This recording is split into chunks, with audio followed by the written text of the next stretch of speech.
Você está vendo esse copo aqui? Na sua visão, ele está meio cheio ou meio vazio? Ontem o Vasco perdeu muitos gols, mas criou 34 finalizações. E aí fica a pergunta, foi bom ou foi ruim? Depende sempre da percepção de quem quer enxergar a situação. Se foi bom ou foi ruim? Antes, solta a vinheta.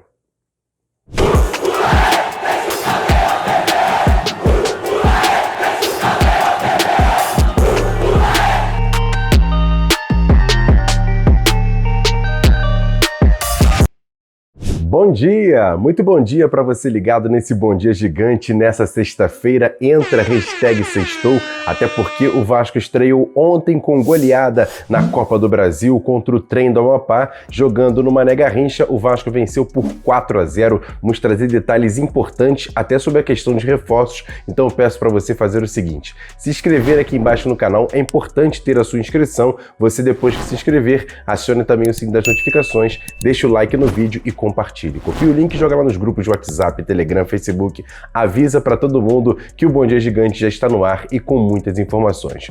Como eu disse, o Vasco estreou ontem pela Copa do Brasil contra o Trem do Amapá, jogando no Mané Garrincha, goleou por 4-0. Poderia ter sido até mais. Você está vendo fotos aí do jogo divulgadas pelo Vasco, do craque Daniel Ramalho. O Vasco venceu por 4-0, desperdiçou várias oportunidades, mas com certeza saiu com resultado positivo para quase 10 mil pessoas que estiveram no estádio Mané Garrincha. O primeiro gol do Vasco foi feito ainda no primeiro tempo, jogada individual do Eric Marcos, depois de receber um bom lançamento do Léo, fez a jogada pelo setor esquerdo, fez uma bela jogada e fez o primeiro gol do Vasco nessa partida contra o Trem. No segundo gol, boa jogada também pelo setor esquerdo, cruzamento na área e Pedro Raul de peito fez o segundo gol do Vasco. No segundo tempo, o Vasco desperdiçando oportunidades, entrou o Nenê no jogo e fez esse golaço que você também está vendo aí na tela, o terceiro gol do Vasco contra o Trem. E para fechar a goleada, um pênalti sofrido, o próprio Jair, que sofreu o pênalti, bateu e fez Vasco 4-0. O Vasco agora joga na segunda-feira contra o Boa Vista pelo Campeonato Estadual. Mas falando sobre a partida de ontem, o técnico Maurício Barbieri avaliou assim essa partida contra o Trem do Amapá. A gente já imaginava que eles viriam com uma postura mais defensiva, é o natural, não tem nada de errado nisso. E a gente conversou sobre ocupar bem os espaços e principalmente gerar movimentação, enfim, gerar movimentos de ruptura, de profundidade. O Jair, como é um homem que vem de uma segunda linha de ataque, normalmente é uma situação difícil de se marcar, e ele fez isso muito bem. E eu acho que a gente alternou, a gente jogou bastante pelos lados, que é normalmente onde os adversários oferecem um pouco mais de espaço, e pela característica do time que a gente tem um homem de área, que é o Pedro, a gente precisa ser capaz de usar ele, de municiar ele para que ele possa finalizar. E eu acho que até falando sobre isso, entrando um pouquinho o que você falou, teve um número alto de finalizações, então é positivo que a gente está conseguindo encontrar o Pedro.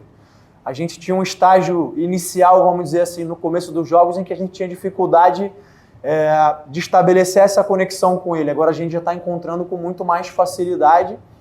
Talvez esse número de chances que a gente tenha criado venha essa pergunta das chances perdidas e tudo mais. É algo que sem dúvida a gente tem que melhorar, mas não é o que preocupa nesse momento. A gente fica com o olhar de que fez 4 gols, poderia ter feito mais sim, mas fez 4 gols, gerou um bom volume, gerou um bom número de oportunidades, e agora é seguir afinando, seguir ajustando para tentar ser mais letal cada vez mais. E já virou tradição aqui no Bom Dia Gigante, depois que o Vasco joga, tem análise exclusiva dele, Jean Faísca, que faz uma análise dessa goleada do Vasco por 4-0. E aí, Jean, o que você achou? Salve, Jean! Salve, Emerson Rocha e galera ligada nesse Bom Dia Gigante. E o Vasco ontem fez a sua estreia na Copa do Brasil 2023. Atropelou literalmente a equipe do Amapá, o Trem, 4-0. E olha que ficou barato. O Vasco poderia perfeitamente aí ter feito pelo menos o dobro de gols. De proveito dessa partida, que o Vasco hoje tem um modelo consolidado, a gente sabe a maneira que o Vasco joga, e ontem o técnico Barbieri foi até mais ousado, praticamente utilizou aí 4 atacantes, já desde o início. Ele acabou sacando aí um dos volantes e colocou o Eric Marcos adiantou um pouco mais o Alex Teixeira para jogar próximo ao Pedro Raul com o Peck do outro lado, e o Vasco foi empilhando chances desde o início da partida.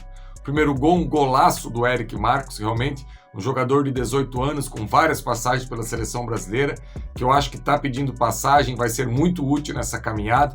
Segundo gol do Pedro Raul, aliás, preocupa, Pedro Raul acabou perdendo várias oportunidades aí, e no segundo tempo o Vasco chegou aí ao terceiro gol com um golaço do Nenê, mais uma obra-prima aí com um chutaço de fora da área, e já no apagar das luzes o gol do Jair. O que fica é que o Vasco tem um modelo consolidado, o Vasco tem hoje jogadores comprometidos com aquilo que o Barbieri pensa e imagina. Agora, na próxima segunda-feira, vira a chave, Campeonato Estadual, o Vasco tem esse jogo importantíssimo contra o Boa Vista, que o Vasco, desses 9 pontos que falta disputar no estadual aí, vai ter que fazer pelo menos 6 ou 7 para conseguir a classificação para as finais do Campeonato Carioca.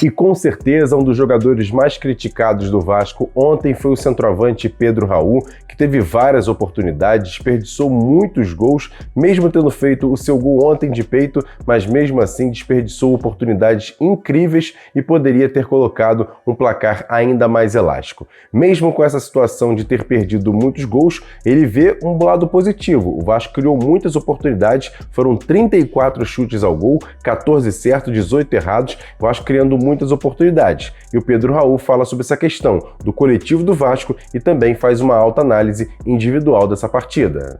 Coletivamente, claro, acho que a gente fez um grande jogo, que nem tu falou, a gente criou, as oportunidades não caíram do céu, foi devido ao nosso trabalho, mas eu acho que individualmente sim, todo mundo tá se cobrando para ter mais essa efetividade ali na frente do gol. Eu principalmente, sou camisa 9, me cobro muito, queria ter saído daqui com 3, 4, mas tem dias que é só um e Deus no controle. Outro personagem dessa goleada foi o meio-campo Nenê. Ele entrou no segundo tempo aos 10 minutos e fez o terceiro gol do Vasco, um golaço, comandou outras jogadas, poderia ter feito outros gols, mesmo assim foi um destaque positivo do jogo do Vasco de ontem contra o Trem do Amapá. E o próprio Nenê fala sobre a questão do seu gol, sobre a questão contratual do Vasco, que vai até abril, e fala da felicidade de jogar com a camisa do Vasco mesmo aos 41 anos. Eu acho que não importa se em relação ao contrato, é um clube que eu amo, todo mundo tem um respeito por mim muito grande, a gente vê todos os dias, é uma coisa que não tem preço e eu vou sempre dar o meu melhor por essa camisa. E realmente é uma felicidade muito grande, né? Tá já próximo no final e tá ainda podendo contribuir, fazendo gols assim, da chapada do Nenê, que a gente fica brincando, muito bonitos, e realmente vai ficar guardado na minha memória aí hoje. Essa torcida que nos deu uma festa muito linda hoje, foi premiada com esse gol também. E agora, aquele quadro Notícias Rápidas e Diretas aqui dentro do Bom Dia Gigante. E começou ontem às 3 da tarde a venda de ingressos para o jogo Vasco e Boa Vista, 7h30 da noite na segunda-feira, pelo Campeonato Carioca, jogo que vai ser realizado em São Januário. Ainda há ingressos para serem vendidos, você pode ir lá no site sociogigante.com e corra para você comprar o seu ingresso para esse jogo contra o Boa Vista. E quem não vai estar nesse jogo é o zagueiro Manuel Capasso. Ele pode até ser inscrito hoje no BID e no Bira da Ferj, mas mesmo assim, como a rodada começa no sábado, ele já não tem mais o prazo para poder jogar na segunda-feira contra o Boa Vista. Ele deve ser aproveitado no clássico com o Flamengo no próximo dia 5. Outra informação importante é Figueiredo, que vai fazer uma análise durante esses dias para poder saber se ele vai ou não para o jogo contra o Boa Vista. Ele já vem trabalhando e pode ser que seja um jogador que fique à disposição do técnico Maurício Barbieri para essa partida de segunda-feira. Quer dar um presente para sua mulher ou para seu marido? Precisa de um perfume? E se seu relógio dá problema? Vá na loja Pompadour, Shopping Barra Square 3555, lojas 120 e 121, Bloco 1, Barra da Tijuca, Zona Oeste, Rio de Janeiro. As melhores marcas da perfumaria importada, grande variedade de relógios importados e nacionais, relojoeiro no local, troca de bateria e pulseira, conserto de todas as marcas de relógio, joias, ouro 18 quilates. Pompadour, atendendo você com brilho e pontualidade.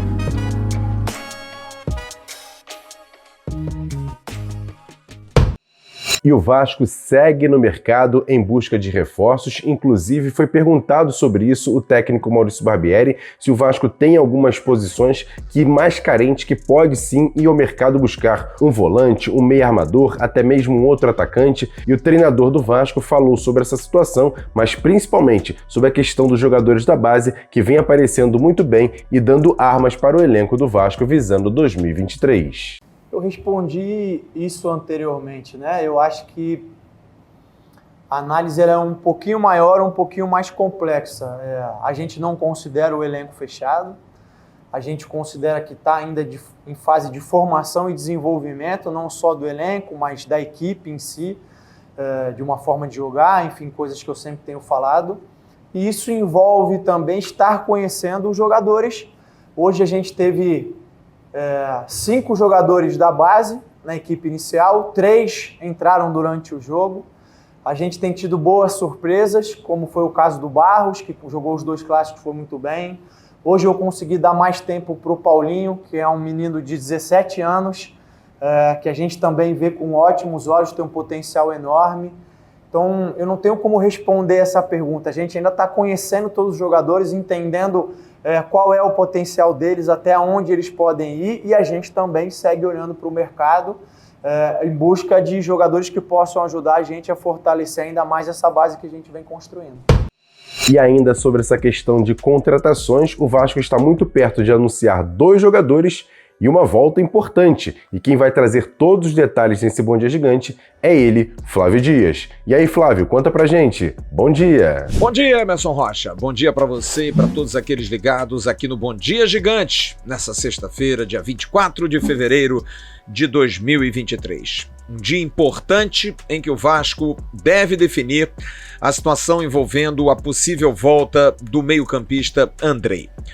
Andrei ia para o Palmeiras, sim, apesar do Vasco ter a prioridade da proposta em relação a um possível retorno do jogador para o futebol brasileiro, mas o staff do jogador, vendo uma maior possibilidade de cumprir aquilo que é necessário para o somatório da questão do visto, e também por ser o Palmeiras um clube mais estruturado, jogando uma competição tão importante, daria ainda mais cancha a Andrei, que nunca jogou uma competição de primeira divisão, apenas jogou como profissional a Série B em 2022 pelo Vasco da Gama. Diante disso, a situação do Palmeiras estaria mais bem encaminhada. No entanto, Palmeiras e Chelsea não se acertaram em alguns aspectos que o Vasco deu ok, como por exemplo, o Palmeiras não queria liberar o jogador para o Mundial, que vai acontecer em maio, porque a Copa Libertadores da América estará pegando fogo. O Chelsea quer que o jogador seja liberado, é importante para o Chelsea que ele dispute essa competição. Outra situação, o Palmeiras também não abriria a mão do jogador a partir do dia 1º de julho, porque o segundo semestre é a fase mais decisiva da Copa Libertadores da América e o Palmeiras acredita poder chegar lá. Então, diante dessas situações, a coisa não andou. E como o Vasco deu ok para tudo, liberar o jogador para o Mundial, não se oporia a devolver o jogador no dia 1º de julho, quer ter o atleta aqui, como disse o diretor executivo Paulo Brax, por um jogo já basta para o Vasco. A situação para o Vasco andou bastante depois da negativa do Palmeiras. Faltam acertar pendências. Por exemplo, da venda de Andrei, o Vasco tem que repassar os 30% para o staff do jogador. Também existem pendências com o atleta, questões aí atrasadas, coisas que precisam ser colocadas em dia. Tudo isso deve ser resolvido no dia de hoje, mas, mais uma vez, tem que se esperar a definição do atleta. Provavelmente Hoje deve acontecer uma reunião do staff do atleta com o Chelsea para definir aí um futuro, um caminho. Ainda não está definido que seja o Vasco da Gama, mas hoje a tendência maior realmente é que Andrei venha para o Vasco, se apresente para jogar no Campeonato Brasileiro, em maio vá para a seleção, volte ali em final de maio, junho jogando pelo Vasco e em julho vai embora. Uma média aí entre 8 a 12 jogos que Andrei vai disputar. O técnico Maurício Barbieri, inclusive, disse ontem, depois do jogo, que espera o Andrei de braços abertos e seria muito importante e um prazer ter esse jogador. Outras duas situações que estão bem encaminhadas em relação à questão de contratações. Paulo Henrique, lateral direito que está vindo do Atlético Mineiro, estará hoje no Rio de Janeiro para fazer exames médicos, assinar o contrato, empréstimo até o final do ano, jogador que está vindo do Clube Atlético Mineiro, sem opção de compra do Vasco da Gama. E sobre Lelê, a situação de Lelê, mais dois clubes entraram no negócio. O Fluminense, através do presidente Mário Bittencourt, durante o Carnaval, no camarote da Federação Carioca, abordou pessoas do staff do jogador Lelê, querendo saber da situação e pedindo para dar uma segurada, porque o Fluminense teria interesse. Fred entrou em contato com o próprio jogador para tentar persuadi-lo de não assinar nenhum contrato com o Vasco da Gama. E o Flamengo também teria entrado no interesse de ter o jogador ali, meio que uma sombra para Pedro e Gabriel Barbosa, mas parece que o negócio está tarde para esses dois clubes, porque o Vasco na terça-feira de Carnaval oficializou a proposta de empréstimo do jogador até o final do ano e a questão de metas para que o Vasco possa comprar o jogador. Essa questão de metas é que vai ser definida. A princípio, o Vasco faz uma exigência de 50% dos jogos, Lelê atuando 45 minutos, para que o Vasco possa fazer e formalizar a compra do jogador. A princípio, o Itaboraí Profut não quer, não acha justo, porque se o Lelê, por exemplo, jogar 3 partidas, 15 minutos e decidir as 3 partidas pelo Vasco no Campeonato Brasileiro, não vale como atuação, o importante é a minutagem. Então vai se fazer aí uma análise de minutagem ideal e justa para que o Lelê possa ser contratado pelo Vasco da Gama. O jogador está vindo para o Rio, domingo Volta Redonda joga contra o Bangu e na segunda-feira vai ficar no Rio de Janeiro para poder definir com o seu staff e também com o Vasco. Escritório do empresário do jogador Márcio Bittencourt é na Barra da Tijuca, o Vasco também se hospeda na Barra da Tijuca e ali deve ser definida a situação de Lelê indo para o Vasco da Gama. E mais duas informações, Emerson Rocha. Thiago Rodrigues, muito bem encaminhada a situação para realmente ser goleiro do Vitória da Bahia. E se o Thiago Rodrigues for para o Vitória da Bahia, o camisa 1 do Vasco vai ser Léo Jardim.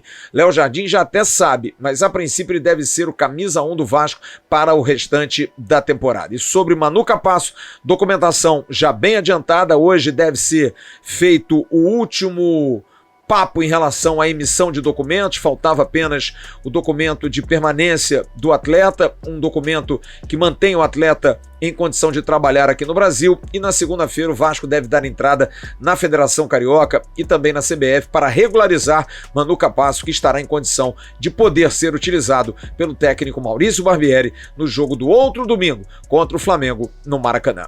Valeu, Emerson, grande abraço, a gente se vê logo mais no News às 9h30 da noite ao vivo. Tchau. Valeu, Flávio, obrigado pelas suas informações. E aí, torcedor? Gosta da possibilidade de ter Andrei Santos de novo no Vasco? Eu quero saber a sua opinião. E essa questão do Lelê, até mesmo do Paulo Henrique, que deve ser anunciado nas próximas horas como novo reforço do Vasco. Eu quero saber a sua opinião. Comenta aqui embaixo, a sua participação é muito importante. E você que até agora ainda não é inscrito, me dá essa moral. Inscreva-se no canal, acione o sininho das notificações, deixa sempre o like no vídeo, é importante, é só clicar no curtir, não custa nada, e também compartilhar, copiando o link e avisando para todo mundo que o Bom Dia Gigante hoje está recheado e com muitas informações. Tem também o nosso segundo canal, o AV+, o card está passando aqui em cima, depois você corre lá para assistir, as nossas redes sociais, @avascaínos, e muita informação também aguardando você em todos os nossos vídeos aqui no canal Atenção Vascaínos. Hoje não tem boletim AV porque é sexta-feira, mas tem AV News ao vivo, 9h30 da noite, contando demais com a sua audiência aqui no canal Atenção Vascaínos. Grande abraço, ótimo restante de sexta-feira, a gente vai se ver durante o fim de semana com muitos vídeos e muita produção bacana aqui do canal Atenção Vascaínos. Tamo junto, grande abraço, valeu, fui! Levantamento para Roberto Dinamite, sozinho, atenção, vai enfiar, gol!